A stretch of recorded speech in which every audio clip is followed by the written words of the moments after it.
नमस्कार दोस्तों।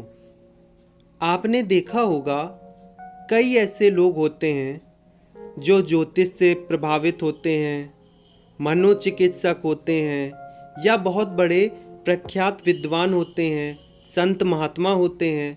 वो बिना बोले हमारे मन की बातें जान लेते हैं। आखिर कैसे? अगर वो जान सकते हैं तो आप क्यों नहीं?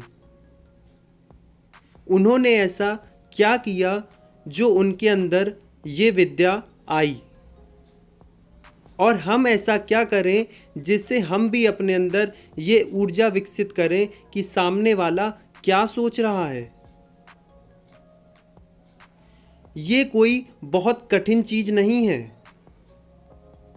क्या आपको लगता है कोई भी ज्योतिष, कोई भी मनोचिकित्सक आपको ये बात बताएगा? आखिर वो क्यों बताएगा आपको?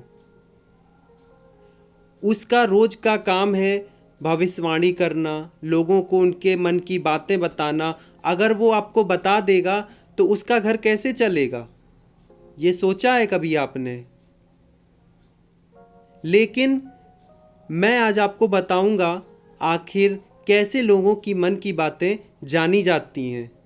और ये कोई कठिन काम नहीं है, बहुत ही आसान है। हमारे यहाँ पर कई ऐसे पुराने पुराने महात्मा हैं, मनोचिकित्सक होते हैं या फिर ज्योतिष जो भी होते हैं। आप उनके पास जाएंगे, जो भी आपके मन में चल रहा होता है वो आपको तुरंत बता देते हैं। आप सोचते हो कि आखिर ये कैसे कर लेता है? तो इसका एक उत्तर है उसके दिमाग का एक जगह पर स्थिर होना। कभी भी आप गौर करना, अगर आप दो लोग बात कर रहे हो, आप लगातार बात करते हो, आप किसी की बात को नहीं समझ पाओगे। आप कभी भी गौर करना इस बात पर। आप दो लोग बात कर रहे हो, लगातार बराबर से बोलते रहना, बराबरी से बोलना। क्या आपको उसकी बात समझ में आती है? क्या उसको आपकी बात समझ में आएगी? हमें सामने वाले की बात कब समझ में आती है? जब हम शांत होते हैं।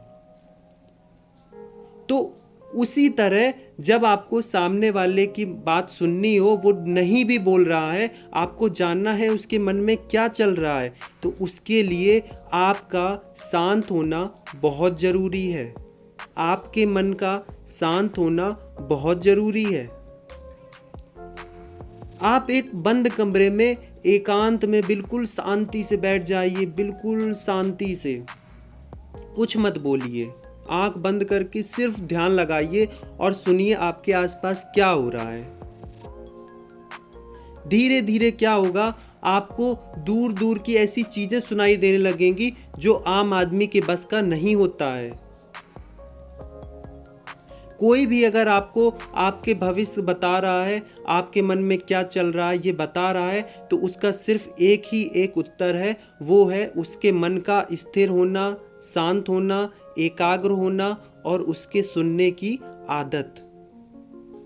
जिस भी व्यक्ति के अंदर ये आदतें हैं, जिसके अंदर ये क्वालिटी है, वो दूसरे की मन की बात पढ़ सकता है। आप कभी भी ये चीज आजमा कर देखना। आप शांत हो जाना, बिल्कुल शांत हो जाना, और सामने वाला जो बैठा होगा, आप उस सोचना, बस सोचना उस चीज को कि काश ऐसा हो सकता, मैं उससे ये बात बोल पाता। आप किसी को याद करना बिल्कुल शांति से। कई बार मेरे हिसाब से कई लोगों के साथ ये चीज हुई होगी। आप कभी कभी गौर करना इस बात पर, ये चीज होती है। आप सोचते हो, मन से किसी को सोचते हो, एकाग्र होकर, स्थिर होकर, वो या तो आपको क्या पता थोड़ी देर में फ़ोन कर दे, या कोई ऐसी चीज़ हो जाए जिससे आपको लगता है कि हाँ उसने मेरी बात सुन ली है। तो कैसे आखिर होता है ऐसा? ऐसा तब होता है जब आप बिल्कुल एकाग्र मन कर लेते हो, बिल्कुल अपने दिल से सोचते हो कोई चीज़। वो चीज़ हमेशा नहीं होती है। वो तभी होता है जब आप भावनात्मक रूप से थोड़े से कमज़ोर हो जाते हो, या फिर आप बहुत ज़्यादा मजबूत होते हो। जो हम आम लोग होते हैं उनके साथ ये चीज़ तभी होती है जब आप भावनात्मक रूप से कमज़ोर हो जाते हो और किसी को बहुत ज़्यादा याद करते हो। और वहीं जो संत महात्मा होते हैं, जो मनोचिकित्सक होता है, जो ज्योतिष होता है, वो कोई कला नहीं है। वो सिर्फ उसने अपने अंदर इस चीज़ को विकसित कर लिया है कि अगर सामने वाला चुप भी बैठा होगा तो भी वो अपना मन इतना एकाग्र रखता, इतना स्थिर रखता है कि उसे मन की बातें भी समझ में आने लगती हैं। तो दोस्तों, अगर आप भी ये विद्या हासिल करना चाहते हो तो मन को एकदम एकांत शांत रखो। सिर्फ आप मन की बातें नहीं जान पाओगे, आपको भविष्य का भी काफ़ी ज्ञान होने लगेगा। और आप में से बहुत सारे लोगों को ऐसा लग रहा होगा, अरे ये तो आम बात है, तो सबको पता होता है। तो वो चीज़ करके भी तो देखो, वो चीज़ करते क्यों नहीं हो? बहुत फ़ायदा होगा आपको। मैं आशा करता हूँ आपको वीडियो पसंद आया होगा। धन्यवाद।